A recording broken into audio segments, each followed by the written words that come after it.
Yo, it's Mr. Sandman here. And today I'm going to be talking about everything wrong with Halo Wars 2. Now before you write in the comments below that this is a beta, yes, I realize this, and I fully expect a few things to change. But I think this video could be helpful to the developers so that they can fix what they agree is wrong with the game in its current state. Unfortunately, I don't think they can change a whole lot in 8 months, when the game itself has probably been in development for 2 or more years. However, if you guys could share this video, it might be seen by the developers and could affect some change. Now let's get into the first issue, and that are the controls. Right off the bat, you can feel how they don't quite perform as buttery smooth as in the first game. Instantly, you'll find difficulty in selecting units. This is because there is very little stickiness. Stickiness, if you were wondering, is where the cursor will gravitate towards a unit if you scroll over it. I'm sure you'll be able to adjust this in the settings in the final game though. Another issue is that the button to make the camera move quickly is LB and not left trigger like the original. If this isn't changed, at least I hope they will allow us to customize the controller layout. Moving on to the supply crates. In my first game, I didn't know there were even supplies in this beta. Why? Well, because when you scroll over them, your cursor doesn't change noticeably to let you know that that unit will be able to pick them up. This was a feature of the first game though. I also want to know why the design was changed. I also think that it takes the units too long to pick up the crates, when infantry in the previous game could pick them up really fast. I also want to know why the Warthog can no longer pick up crates. There isn't much to say about the garrison, just that there seems to be a graphical glitch for the grunt squads where only a brute will appear. Talking about the population now, I think that this is a huge issue. So if you just looked at the population counter from an outside perspective, you might be fooled into thinking, oh boy, they increased the population counter from 40 to 80. Wrong. No, they didn't. Instead of getting 40 marine squads, you can only get 26 at the 80 population amount, as marines are now worth 3 population, up from 1. As for hogs, whereas previously you get 40, now it is 16. From 1 population to 5. Like, what the hell? That isn't an army. That is the most pathetic RTS army if I've ever seen one. This population problem has the same effect on all the units, except those brutes with jetpacks and grab hammers. So OP, man. Let's move to a very important and terrible change they added to the game, and that is generators. You might be fooled into thinking generators are just like reactors from the first game. Well, unfortunately, that's not the case. Basically, they introduced another resource that produces significantly slower but is used a bit less. Essentially, it makes your base so very ugly as to have to account for 2 different resources. I mean, why have 2 resources which are produced pretty much the same way? It makes no sense. By the end of it, you will probably have 4 advanced reactors. This is equivalent to 8 tech in Halo Wars. I feel like it was added for the sake of it. What it looks like they did is just design this game off a couple reference screenshots of the first one and plowed ahead with development. It's just so insulting to change it so drastically from the original when it worked so well and so many of us enjoyed the game because of how it played. I mean, the original creators were Ensemble Studios, the creators of Age of Empires. So I mean, they must have done something right. Now the infantry. It seems to me that they are the unintended meta of the game, and frankly, that is a depressing thought. It means the higher tech units essentially have no merit. It seems like they melt through everything, even tanks, but they'll melt through other things as well, like air, bases, you name it, and it's already dead. This is representative of just how many tank shots it takes to kill them. This is a rather disappointing aspect of the game and its overall quality, that being the death animations. I'm talking more about how the vehicles die. They simply change color to black. It's a very lazy way to make them appear destroyed. Why can't it have an explosion and fall apart? Moving on to the leader power system. Basically, it's an overcomplicated tech tree. One problem I foresee with this tree is that there will only be one pathway that will dominate all others, basically making the whole concept pointless. The 2 factions have their own separate trees, but essentially it's the same system. What made the first game so great was how leader powers were performed separately. Now the only difference is that you can have a hero as a banished / covey. Well, actually that's incorrect, as there's a hero for the UNSC, as they can have one Spartan unit. That's really lame, as they decrease the number of Spartans from 3. I wanted more Spartans, not less. So what I'm saying is that you should revert it to how it was in the first game, where the UNSC had leader powers from the Spirit of Fire, and the Covey had leader powers from the hero units on the field. I also think that the Mac and the Beam had pathetic damage in the beta. Let's now talk about the Chieftain. I'm fine with the upgrades, but the Vortex ability either doesn't work or the effect of it is so pathetic that you don't even notice it. Regardless, it doesn't look like the original Vortex, which is depressing.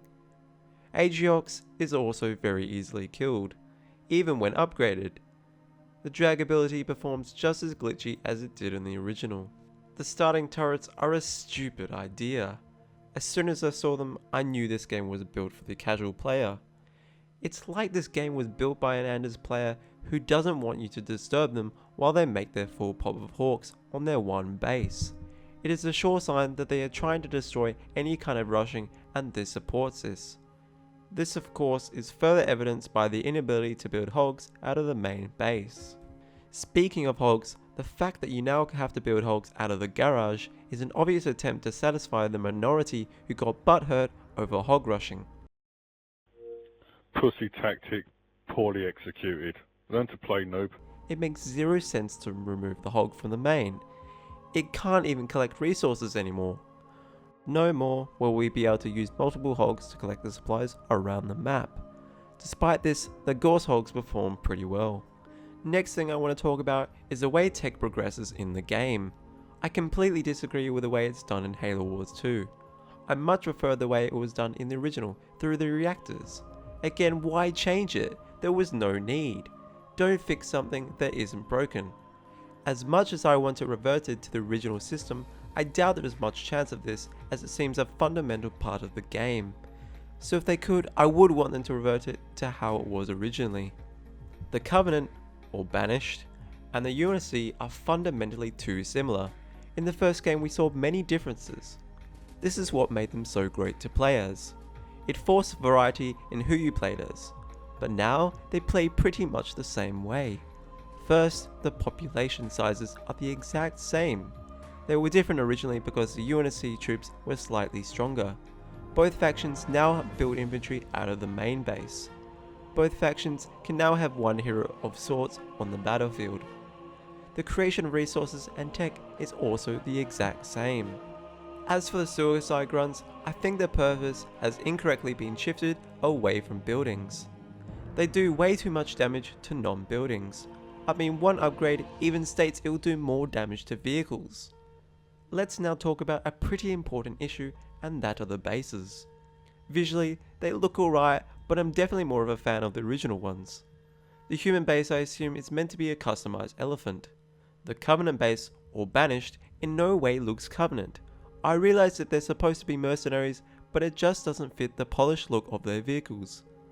To me, it looks like a building out of Borderlands. The Covey base also has no teleporter, which I'm not a fan of. The expos also take far too long to get built.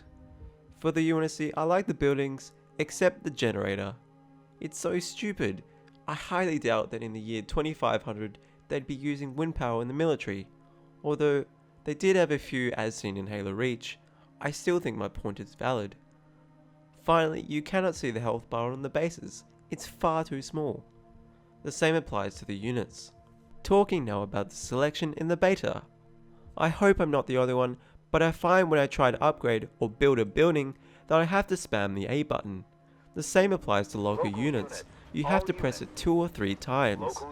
The whole thing is very unresponsive.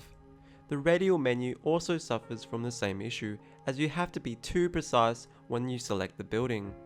You also can't tell any unit to attack with the Y ability if it's not available, rendering the unit useless. Finally, the cursor isn't obvious enough when selecting a capture point. As for the rock paper scissors system, I'm extremely disappointed that they reintroduced this. For me it serves no purpose. I personally would just like for the units to rely on their individual stats. The micro in the game is definitely a lot less responsive compared to how it was in the first game. This is a result of the delayed controls. Let's now move on to a pretty critical unit in the game, and that of the tanks. Firstly, for some reason they get wrecked by infantry. Thus, I think the health needs to be increased slightly.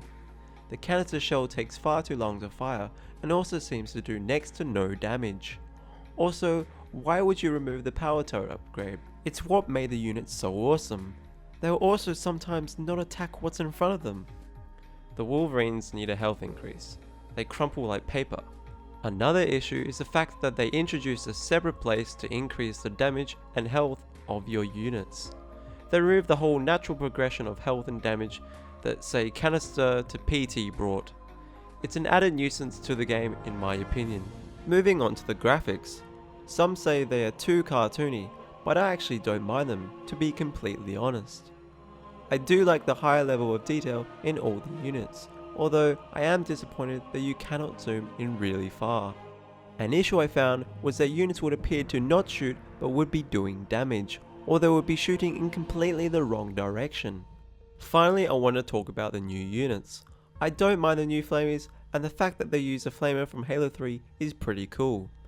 However, I feel like they do too much damage to non-infantry. I like that they added snipers. It was something that I requested, and so they can go toe to toe with jackal snipers, although they remove jackal snipers. However, I don't think the cloaking ability fits the lore of the game. Yes, I know Spartans in previous games have the cloaking ability. The jackrabbit, I think, will have no viability in the game, and thus won't be used. As much as I hated people who just built ODST the whole game, I still think you should be able to upgrade them like you could originally and not through the leader power. I do like the addition of the Nightingales, the equivalent of the Engineers. It is a good addition because the Cyclopses' healers were terrible. I like the addition of the Kodiak, but why did you have to replace it for the Cobra? Why can't both vehicles coexist?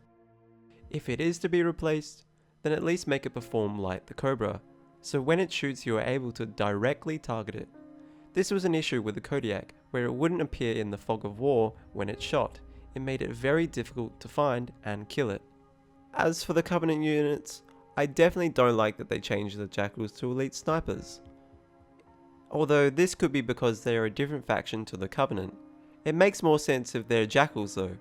As for the Blisterback, I do like how it can transform from a flying unit into artillery, although I do think its damage needs to be increased. For the Marauder, I don't think it serves a separate purpose compared to the Wraith. I mean, if you wanted to, you should have just removed the Wraith from the banished lineup. I don't know why they introduced the Reaver, an anti-air mech, when there already existed a Vampire. And also, it looks nothing like a Covenant vehicle at all. I think the Shroud is a pointless attempt at a support unit. It doesn't seem to do anything. So in conclusion, I was really looking forward to this game, like a lot, but it fell down on my expectations in so many areas. I just think they should have kept the gameplay the exact same as the original and just changed the units, maps and graphics. But if you think I missed something that you thought was wrong with the beta, then let me know down in the comments below. Also, again be sure to share this video so that it makes some effect on the developers. Thanks for watching guys, cheers. You're right, it's better. You're the only person out of like 30 people who said it's better so far that I've heard. Looks like I'll be buying Dawn of War 3 instead.